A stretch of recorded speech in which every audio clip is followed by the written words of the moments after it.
Hello and welcome to Skeindeer Knits. My name is Ellie and I am a Norwegian living and knitting in London. And you can follow me on Instagram under the name Skeindeer and find me as a designer on Ravelry under the name Skeindeer Knits. Also, you can find my projects on Ravelry if you have any questions about any knits you see here in the background, whatever. And yes, do not forget to join the Ravelry group Skeindeer Knits because it is the #1 place to find out about knit-alongs and giveaways when there are any, or to discuss my patterns, get any help with them if you need some, or ask questions. There's a dedicated thread for pretty much everything, so no need to start one even. You can just kind of pop in your questions where they are appropriate. So welcome! If you're a new viewer, welcome to this podcast. It is kind of just a talk show about knitting. I just talk about my enthusiasm about knitting, the stuff that I am working on. It's not a class per se, but I do get people telling me that it's quite informative at times, so that's really nice. And to those of you who are returning viewers, of course, welcome back. It's very nice of you to return to this little funny corner of YouTube. I will go through the usual admin beforehand. I am running 2 knit-alongs at the moment. I'm running the year-long knit-along where we aim to make 6 pairs of colourwork mittens for the duration of 2018, and I am also running the Skeindeer sock-along, which is going to run, I have decided, until the end of August, so that the 7 Mitten Club can actually take over, because I need to always be running at least 2 knit-alongs apparently. Also, if any of you are seeing any hair on my face, I just cut my bangs, so I'm not turning into a werewolf. It's just like, you know, they come drizzling down, and let's not even talk about my haircut, because there's a palm growing up here apparently. Like, what is this?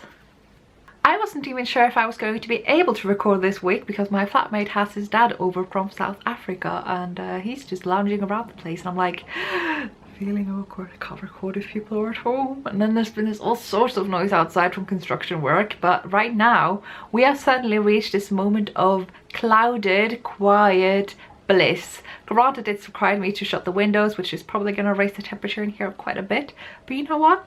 We've had yet another heat wave. I would say it's the same heat wave that we've had since June, and for some reason today it's woolly jumper weather.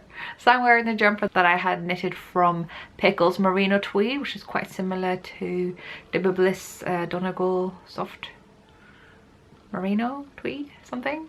And yeah, I made it out of the kind of improv recipe from Karen Templar, so it's not really a design, it's just kind of a cast on and start knitting kind of thing. It's really fun, do recommend. And I'm really pleased that I can actually wear it today, because it's literally just been like, you know, underwear and throwing over a loose dress that makes me feel awkwardly naked, but it's the only way to cope with the hot, wet weather we've had lately. And also found to my just joy that one of my local coffee shops has air conditioning, so I'm like, oh my days. It was actually kind of cold sitting in there. Yes, I may be Norwegian, but this is a UK-based podcast, so we will be talking a little bit about the weather before we proceed to finished objects. I have finished 1 knitted item this week, and there's one I'm actually able to show you. It is a design of mine. You may be able to guess what it is, because I had knitted more than half of it last week, and it only taken me a week. And so in 2 weeks, I have finished a fingering weight colourwork cardigan. What? I don't usually knit this fast. I sure knit a lot, but this is news. There's once before I did a fingering weight sweater that was colourwork in the yoke, but the rest of the body was stockinette, and I did that in 2 weeks, aside from weaving in the ends. A cardigan is a lot more work, there's a lot more colourwork going on in this, and I have finished, so we're gonna have a look at it now. Da, da, da, da, da, da, da, da.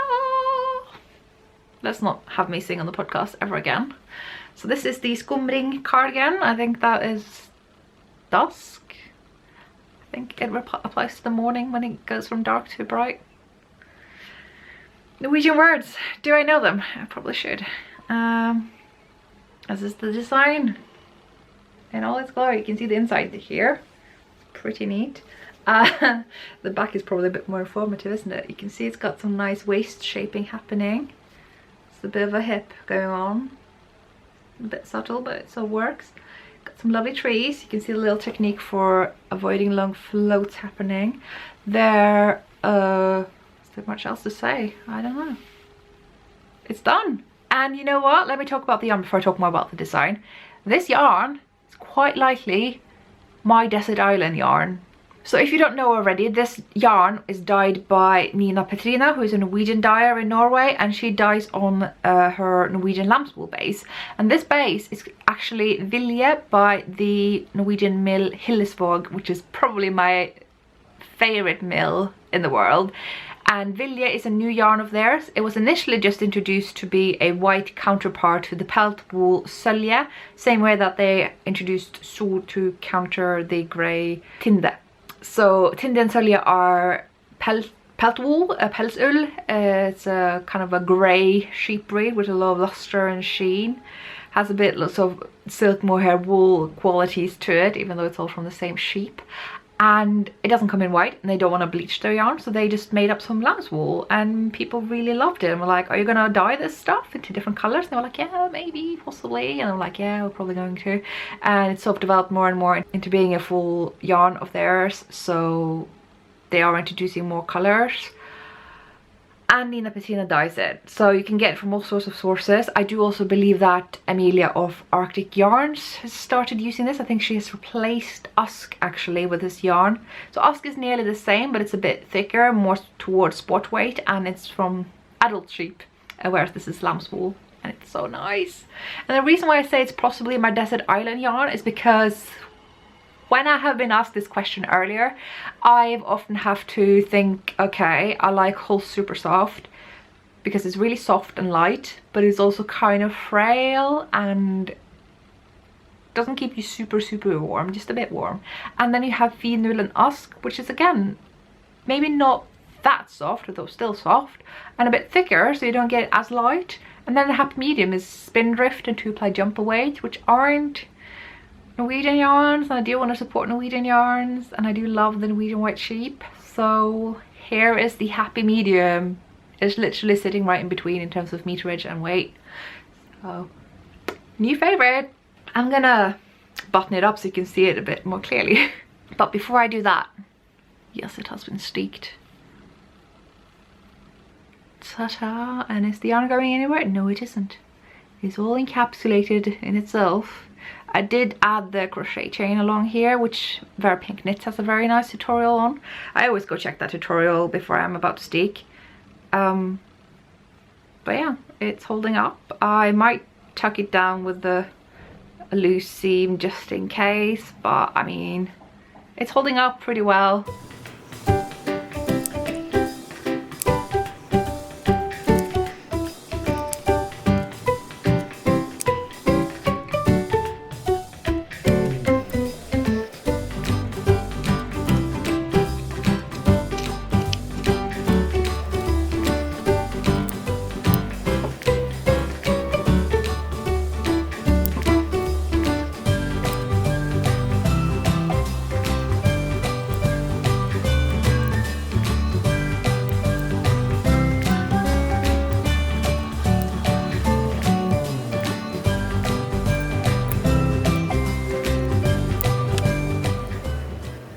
So finally got it all buttoned up. It's got 9 buttons, which I will get back to. And here we have it. This is what it looks like, holding it up. Ta-da! Can't really see anything. I'm just gonna have to like poke through here. It's got shorter shaping to raise the neckline. As you can see, that worked out pretty well. It has, yeah, the waist shaping I talked about. I have considered maybe writing up the sleeves to be a tad bit looser, because these are kind of a zero ease kind of sleeve, whereas the body has a bit of positive ease. So in my brain, maybe that's not, I don't know. Asking my test knitters, we'll see what we decide in the end. And the buttons. I was going to talk about the buttons. First of all, I can't equally distribute buttons to save my life. They are a bit all over the place. But as you will remember, in the last episode I had knitted 2 button bands, none of which had buttonholes. And I was too lazy to rip out anything, and I wasn't really feeling edgy enough to do a afterthought buttonhole, like where you cut and stuff. So I did the kind of happy medium where I pulled out a stitch and just pulled it so that I tugged in the stitch next to it on the other side, so they became quite tight. And then I did the same thing with the stitch above, a little bit. Then I took a string of yarn and I just sewed around it so that it became reinforced, and it's totally worked, and it became the perfect size for these buttons. So I'll try to show you with this. You can see how it's quite reinforced, the yarn going all the way around the edge of the buttonhole, and it's quite tight on the sides. And I'm not going to write that into the pattern because it's quite a dumb way of doing it, but if you ever forget buttonholes, then totally do it this way, because it actually turned out pretty nicely in the end. So there we have it. I'm now gonna ship this off up to northern Norway for being photographed, and the next time we will see it is when it's being published in Nina Petrina's new publication, with lots of Norwegian designers making gradient made patterns. So they're all using the gradient kits from Nina Petrina, and it's pretty cool. So let's just enjoy the sight of these trees once more. Just have a better look of those, and then we're done. We're not going to see this in a while. I'm going to try to get some photos for just with myself wearing this before I send it off, because it would just be nice to have a nice project photo. I will be getting the cardigan back, of course. It's just for being photographed, and then it's all mine.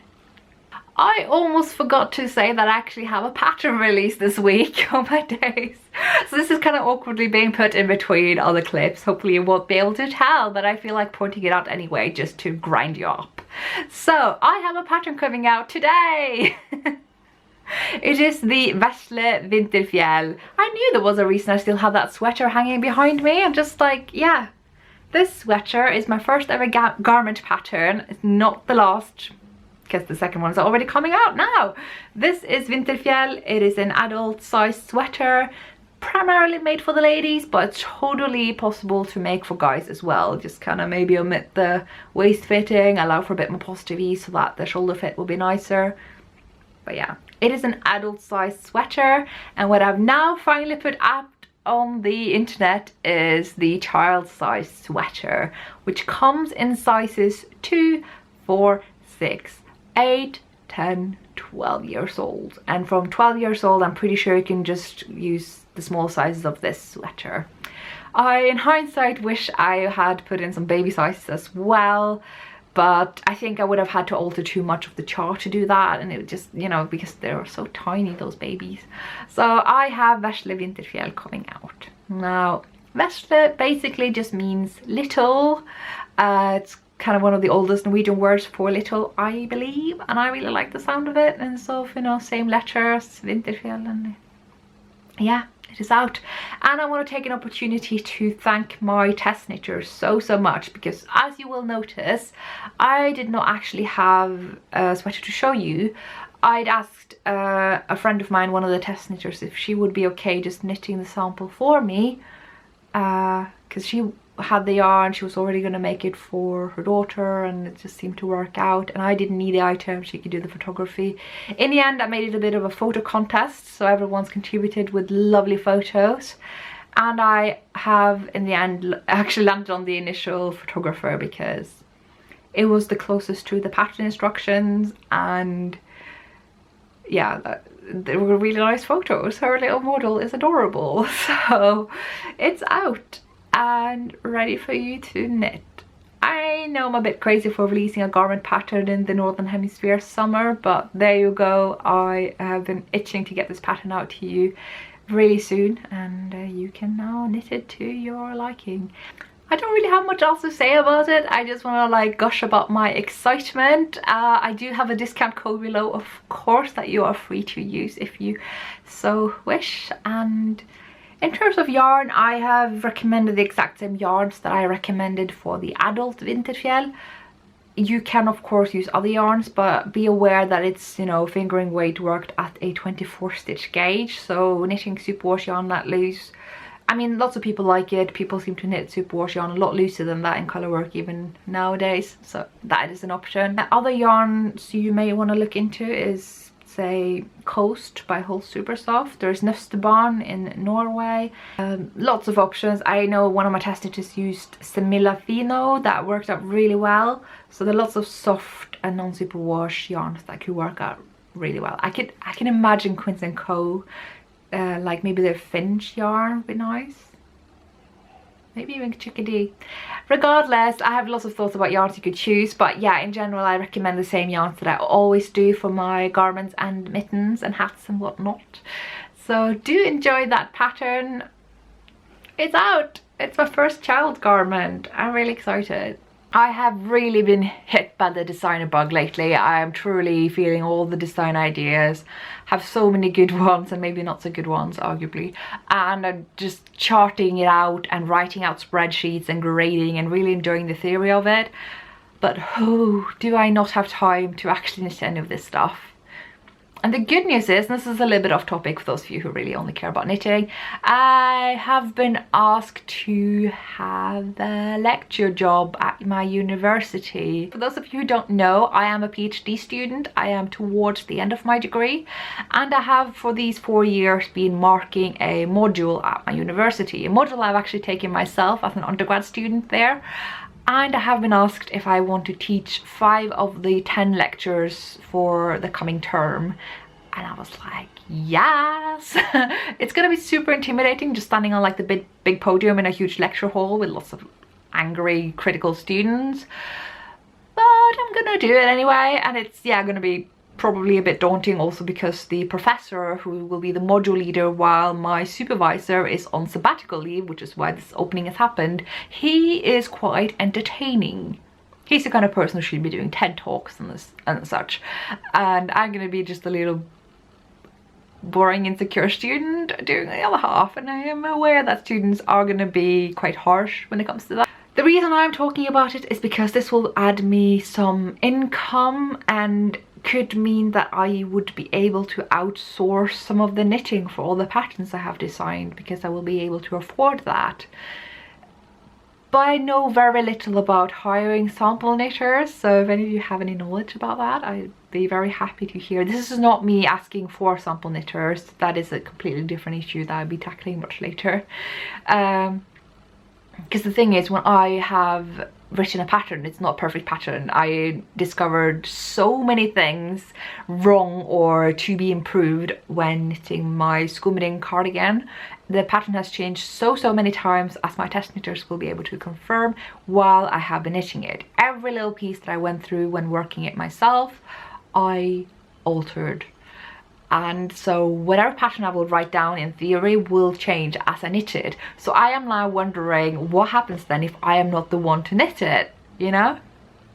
So that's some musings I am having. I'm not sure how best to approach that, really. So any input or experience you may have, as maybe you are a sample knitter or you know someone who is, so you kind of know the drill, then that would be really cool to hear. Because I would love to be able to produce more of the designs I have on paper to you guys. They're just, yeah, a lot of ideas, and they're really, I don't know, I feel like some of them are going to be quite big hits and some I'm doing mostly for myself. Either way, the more designs the merrier, maybe, eh? And so it is that we move into works in progress. I have been working quite a bit on my Techni. This is a design by Caitlin Hunter, and it is a bit of a slow one because I decided to knit it on a slightly tighter gauge than said in the pattern. So I also had to do a larger size than needed, plus I want a low apostrophe, so it's even bigger, and so it's taking a long time. So this is how much I've gotten since last time. Last time I had hardly done any stockinette, so I am pretty happy with this result, really. It's knitted in Woolmizer lace, which is a light fingering weight if you ask me. The color is called Poison number 5, which is the darkest shade of the color Poison. They do different shades of each color. I love the colors anyway. I think Woolmizer are amazing when it comes to making solids. I've never seen hand dyers being this good at making solids before. Also, you can see this little line that goes through right here all the way up to here. That is before and after blocking, because I have blocked the lace. So the lace looks a lot prettier now than it did last time. And you can see the stockinette on the section that I had blocked is also a lot more attractive, and that is quite encouraging to see that this thing is going to look as nice as the bottom half in the end. And it's so drapey and flowy, and I'm just like pulling out needles all the time like this, and I'm just like, ah, it's like a skirt, it's like a dress. So I don't know if I have much else to say. This is just my knit night project. Whenever I'm sitting hanging out with anyone, I will just pick this up and knit without thinking. It's really nice for that, and that was exactly why I cast it on. Not because I have time, it's just because sometimes you just need something mindless. And you know, with a parent of my flatmate visiting, we've had a few sitting outside having barbecue kind of things, so then it's been good to just have this in my lap, not requiring anything from my brain. In terms of other works in progress, I have gone and done a bit of a cheeky cast on again, not for lack of things to knit on, but because I really couldn't help myself. And I have cast on with the yarn that I got from Wild and Woolly here in London, because they have the stash depot where anyone can leave the yarn they don't want to keep it anymore, and you can buy each unit for £2. And there was a sweater quantity there, so every little unit of that sweater quantity was £2. So I probably got the entire thing for, I don't know, a tenner, £12 maybe. It was dirt cheap. So aside from what I've knitted on, I still have this. It's just lovely. It's Joe Sharp yarn. I believe it's got some silk and cashmere in there, but it's primarily tweed wool. Looks an awful lot like the yarn I'm wearing, which is Pickles Merino Tweed, which is a fingering weight held double. And this looks like what you get when it's spun and produced double by the mill, and I suspect it's all from the same mill in Italy. It feels so similar, and also the Debbie Bliss Donegal Tweed looks awfully and feels awfully alike. So I'm just like, it's probably just the same stuff. That's usually what happens when different yarn companies get the yarn from the same mill. And so yeah, I am working up a cardigan in this, but before we talk about the actual knitting I have done, I need to plug a book. So as some of you will remember, I bought a book recently, which is Sigurdarts by Åsa Tricosa, also known as Åsa Söderman from Sweden, and she has devised the most genius way of designing satin sleeve designs. There are so many ways of doing it. The traditional one is where you basically make, you know, separate pieces flat and sew them all together, and now people have invented ways of doing it in the round and working the sleeves top down with short row shaping, and some have made up ways to, you know, cast on one shoulder piece, the other, do some short rows on each, and then join them in the back. Then you pick up the front, bit of short rows, pick up the other front, bit of short rows, join the front in the end, that kind of thing. I think any one of you who have done any, say, anti-settling patterns will be familiar with this. I've also done some Elizabeth Dorothy, who's improved even more upon this technique. It's quite common, and it's very well tailored and fitted, but also is a lot like me, that she doesn't like all the ends that you get to weave in when you start a piece here, when you start one there, and then one there, and then one there, and you have 4 ends, and actually sometimes you break the yarn to join the front here as well. So there's just a lot of awful ends, and then they join the sleeves, and it's just... With this book, she says, and it's true, if you knit from a cone or split splice, you will only have 6 ends to weave in at the end. 1 for casting on, 1 for binding off, 1 for starting the sleeve, and 1 for finishing the sleeve, and the same for the other sleeve. She really speaks my language. So book aside, I'm going to show you what I have been working on. Of course, because I am a professional podcaster, I am mid-needle on this one, so it's going to look a bit wonky. But this is the item. I don't know if this looks like anything to you. The shoulder seams are right here, so if I hold it like this, maybe that will look like something. And you can see the sleeves are coming out here, and this is not the contiguous method, even though it looks a lot like it. And she also has used the contiguous tags and Ravelry, which is actually how I came across her designs in the first place, but she does not actually use the contiguous method as I've talked about with, you know, the Susie Myers, I think is her name, technique of casting on, kind of like you've cast on a raglan, but you don't increase for the actual sleeve cap until you have worked shoulder caps first.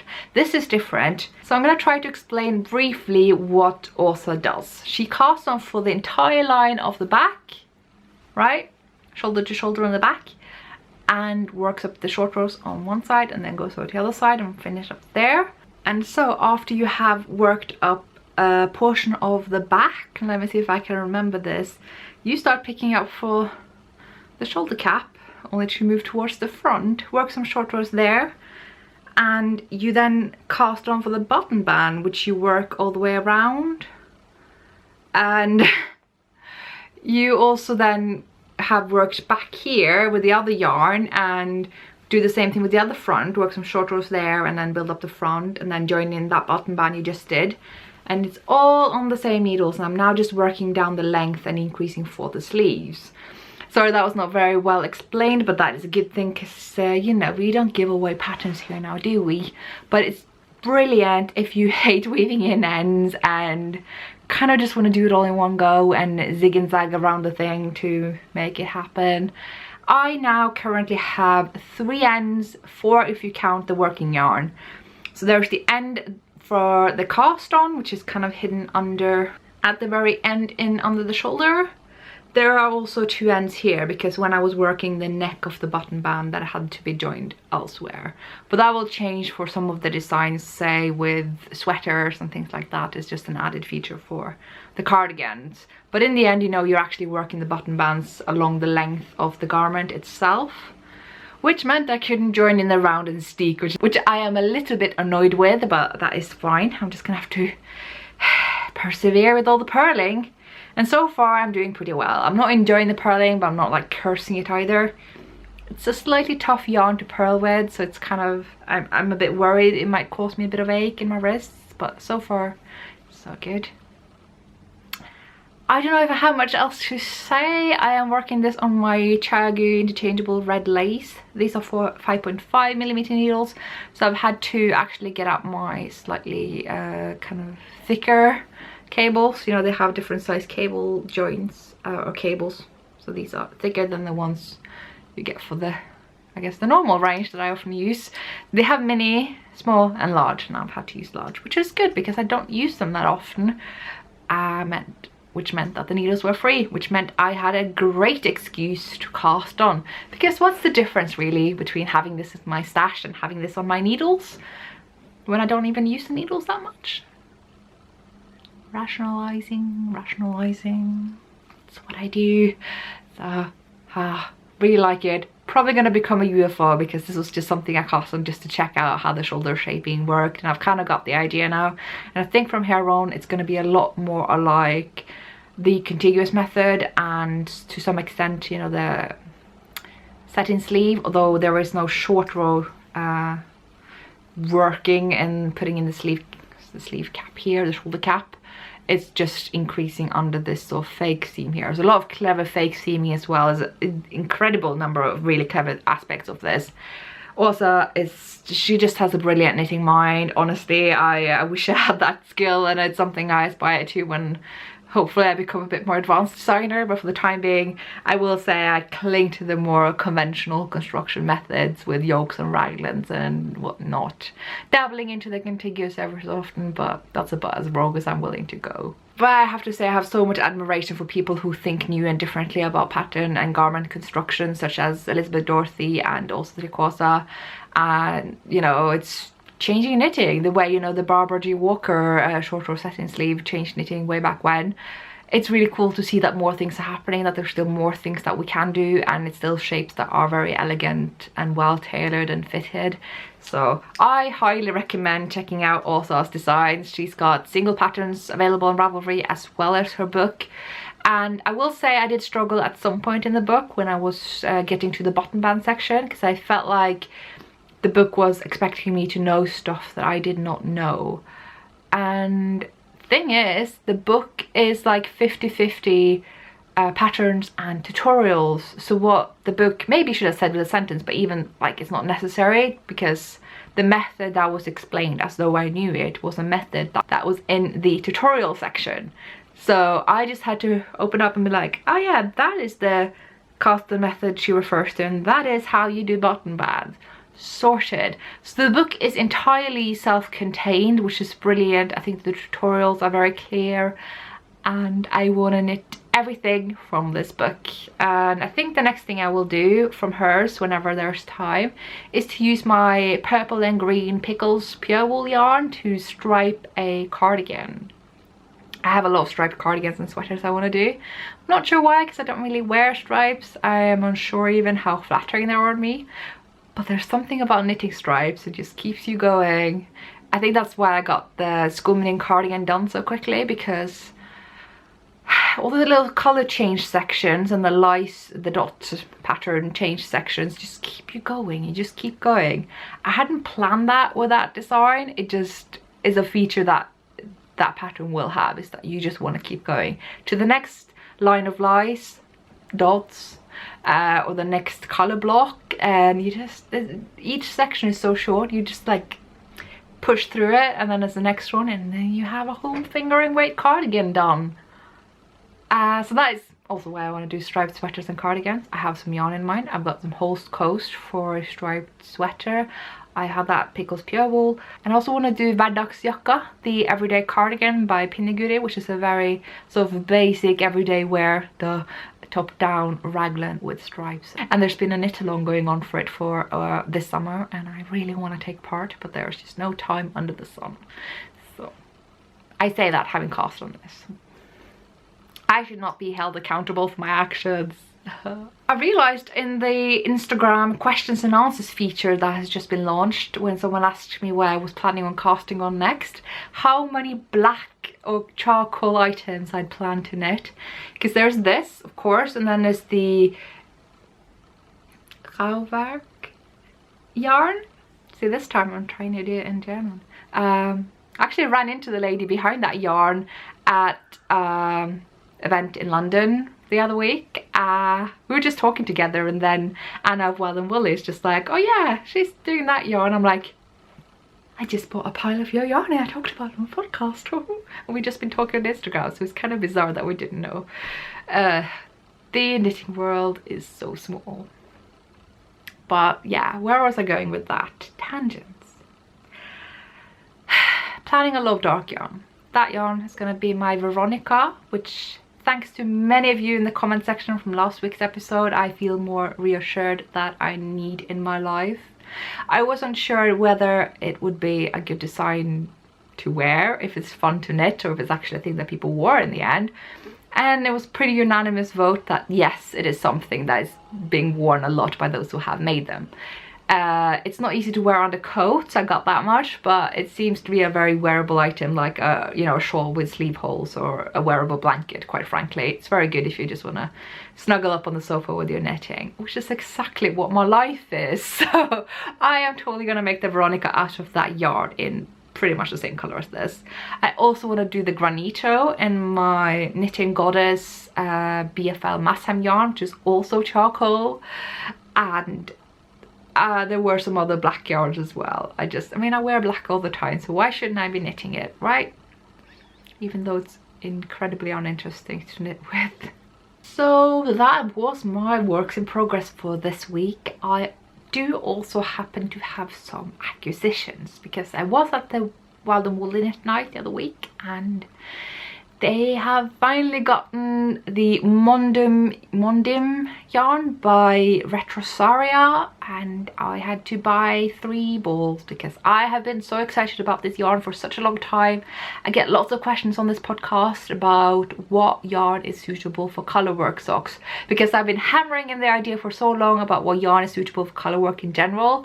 But I think we all know that the usual Norwegian yarn and Shetland yarn is not ideal for socks. It is far too frail, woolen spun, 100% wool, not great for the feet. Of course, there are all these issues with, like, you can hold it double with some, you can knit it tighter. When you have double layers of yarn, or it is stronger, you can have higher twist yarn, such as the 2-ply Gammerserie by Doma. There's lots of workarounds, but Retrosaria has basically just produced 100% strong merino wool yarn for socks that I think would work out really well for colourwork socks. So I got these 3, and I think they are lovely. I thought this was black first, but it turns out it was a very, very dark navy. So this is the yarn in question. I love that logo. There's just, they really have the aesthetics sorted. Also got this yarn, which is very variegated and speckled and busy, and I got their unbleached, undyed yarn, which is probably my favorite because I just love a good unbleached white yarn. So together I have some ideas for colourwork socks that manages to mix up solids and heavily variegated yarn together.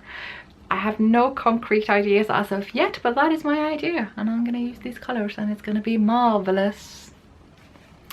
But I have obligated myself to do a lot of knitting lately. That is partly why I finished that cardigan so quickly, because there's just so many things that have deadlines that needs to be done ASAP. I even have put up a spreadsheet of all the things that need finishing. It's a lot of accessories, which is good. There are a couple of garments, not so good. And then there are the non-deadline things that I would like to finish because I want to publish them on Ravelry.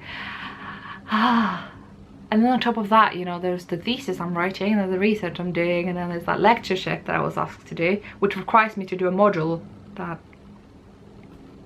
yeah, I'm gonna be busy. So I am kind of done. I'm done showing you the yarn and the works in progress and finished items, all of that stuff. So there isn't really much else to say. If you have any questions for the podcast, there is the questions and answers thread in the Ravelry group. Also, it's probably fine to write them below as well. It's just yeah, I'm not always on top of YouTube comments. I am right now though, feeling very good about that, and partially is because I wanted to read what you guys had written for me in response to my thoughts about knitting gatekeeping, which is pretty much what I'm going to spend the last bit of this podcast to talk about. So if you're not here for that, that is fine. You can proceed with your other podcast watching. I do want to add a little bit of a snarky little comment to a very small minority that feel the need, and this is not just my podcast, it's an issue with podcasts in general, feel the need to come here into my space and their space and say, I didn't come here for this other stuff, I came here for knitting, I'm unsubscribing.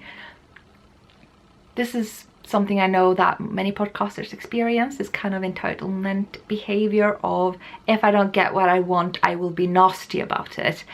And all I have to say about that is that this is my podcast, and I make the podcast that I want. And as much as I enjoy it, when I put in more than 10 hours a week to make this, I will be putting in those hours to make the podcast that I want, not the one that you want. And if you don't like it, you can probably find lots of podcasts that you do want, and if you don't, then you can make one. And that is actually what spurred this podcast in the beginning, that I felt there was, you know, something missing. So I'm just gonna use a bit of an analogy there. Let's say that I am having dinner at someone's place, and suddenly these people living here, they start praying before eating, and I go, well, I didn't come here to have this religion crammed down my throat, I came here for food. If I said that, wouldn't I be a little bit of a nasty person coming into someone's home and demanding that in their space they do what I want? I mean, of course, as a podcaster host and a host in an actual home, you have to be accommodating. I try as much as I can to be accommodating on this podcast.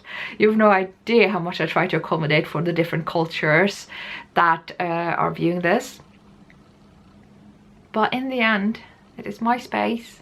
You're coming into my space, and if there's anything here that isn't up to your liking, then, you know, you can go to some other space. I am seeing this a lot on Instagram as well, the people having to put up stories where they say, you know what, this is my account and I kind of do what I want. Obviously within reason, you have to be nice and respectful and all that. So that is really all I had to say about that, and now I just want to proceed to talk about this whole issue with knitting gatekeeping, because it seems to be quite a hard topic to grasp, especially for me. I am fortunate that I do choose to spend most of my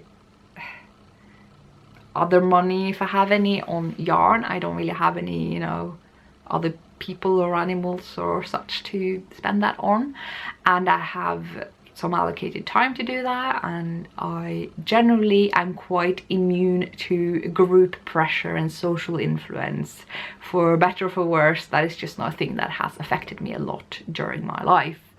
But I can completely see and acknowledge and appreciate that other people often feel like what other people say and feel about what they do impacts them a lot. And so I thought it was worth talking about this issue of knitting gatekeeping. It's not to say that I haven't experienced it myself. I have gone to a lot of knitting groups in my days, and I still do, and there's so many different ones, and I've had anything from snottiness about having spent a lot on things to snottiness about people who prefer chunky yarns and novelty yarns and fibers that may not be that highly regarded. Neither is okay. I have gone to knitting groups where I'd spent a stupid amount on hand-dyed yarns and got really excited, and then got told that, you know, you can just get that yarn really cheaply around the corner, right? And I gotten this amazing hand-sewn bag from a well-renowned project bag maker, and I was told, well, you could have sewn that yourself, that wasn't worth paying that much for. When I'm like, yeah, should probably actually undercharged, but sure. And that's not okay. But also in more high-end preference companies, they have often looked down upon the yarn preferences of some attendees, and when they're not there, see themselves free to discuss how ridiculous their yarn is. And I even regrettably have kind of chatted along with that and be like, oh yeah, it's so ridiculous. And it's like, no, that is not okay. In hindsight, I wish I hadn't engaged in that, because it's not okay. So I'm not going to say that this is not a problem and that this does not exist. It certainly does, and it's not okay if people feel excluded based on their purchases and preferences and the things that they use and the things that they make. But having said that, I think we often attribute knitting gatekeeping to cases where that's actually not the case, or at least not the intention. I found that in many cases when I talk to people both online and in real life, when I asked them, do you have any specific instances that you can tell me where someone explicitly did say something that sounded like they were telling you what you should and shouldn't do, essentially, and they often could not actually, it's just a feeling they got, and that feeling is completely valid. And yeah, I'm not here to say, oh no, it probably wasn't that way, but I think there are three reasons why we can't often present different reasons. One is obviously that we forget the different instances where someone has said something to us or someone we know. So that is completely legit. We don't remember every interaction we've had. One instance is also that, you know, people aren't often that direct. Sometimes people can be quite passive aggressive, and if they don't say something explicitly, you can't actually explicitly call them out on it. It's quite clever and really mean, so don't do that. The third reason is actually sometimes people are just stating their preferences, and there's actually no reason why you should feel negatively about that. They may just have expressed how they feel about, I don't know, pony needles or something, which I have frequently done. And so just to take one example, let's say I am talking about cashmere yarn. I don't like using cashmere. I think it doesn't work up very well. It pills and it's kind of frail, and I'm just not keen on the environmental impact on cashmere production. Now that person sitting next to me knitting on cashmere probably isn't going to take that very seriously, isn't going to take it very personally, isn't going to take it to heart, because that person knows, and I know, that cashmere is very highly regarded. Now let's say I say the exact same thing about acrylic yarn. If I say, oh no, I don't like acrylic, I don't like how it feels, I don't like how it works up, I don't think it holds up very well, and I think it has a bad environmental impact. Now that person sitting next to me knitting acrylic is now going to feel probably a bit like I have judged them for their yarn choice. But both of these instances are pretty much the same, but in one case we both know that acrylic isn't very highly regarded as opposed to cashmere. Or I could have used alpaca as an example as well. It's something that I don't personally use a lot and I don't think works with things I like to knit, and I don't like the drape. I don't think it lasts very long and holds up very well, and it's itchy on me.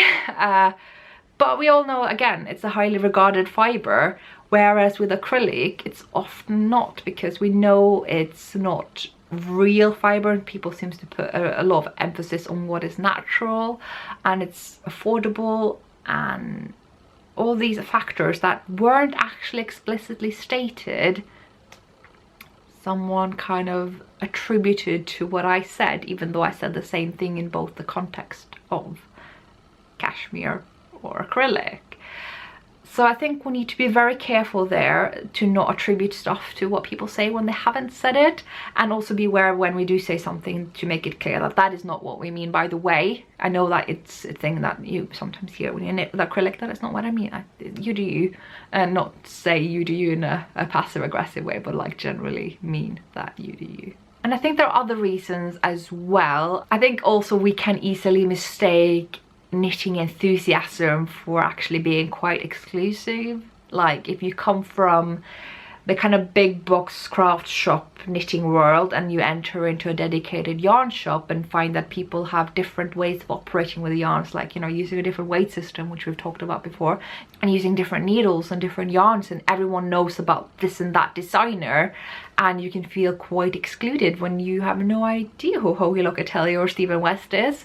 And when people are getting really into it and really excited, that can feel to you as though you are not part of this, whereas really what is happening is that they're just really into something and you are welcome to join or not, and it's not that you aren't welcome to be there if you are not joining, I think. I mean, different instances are different, obviously. I think also sometimes we need to be careful about this, is that we can look down upon some tools or activities that we used to do before. So a lot of people start out with acrylic yarn, and a lot of people start out with, say, garter stitch, and so when they see someone working garter and acrylic, we somehow assume that they are beginners and they don't know what they're doing and they're amateurs, and just, you know, let's not do that, because even though that's what you did as a beginner doesn't mean that they are inexperienced. And even if they are inexperienced, then you know what, everyone has to start somewhere, and that is completely fine. I myself have found that going to certain knitting groups, some of the oldest people that have been knitting for twice as long as I've been alive have been making garter baby cardigans in acrylic yarn, and you could hardly say that they are beginners. So we need to be careful about attributing stuff based on our own experiences. So in conclusion, I kind of just want to say, you know, let's not take everything to heart. Sometimes actually things aren't meant that negatively. I believe most people come from the best of intentions, and we need to be careful to not attribute stuff to what people say that they actually didn't say. And in the end, if people are being snarky and nasty, then, you know, don't let the bastard grind you down.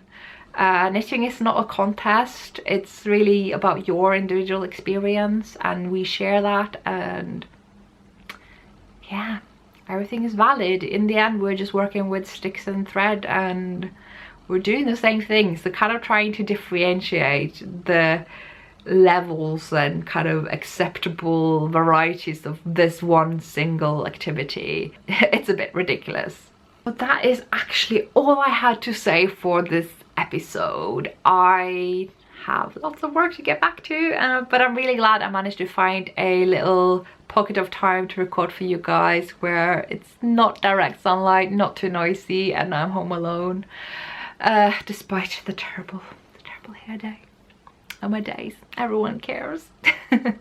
So that is, yeah, all I have to say. So thank you all so much for watching, and I will see you guys next time. Bye.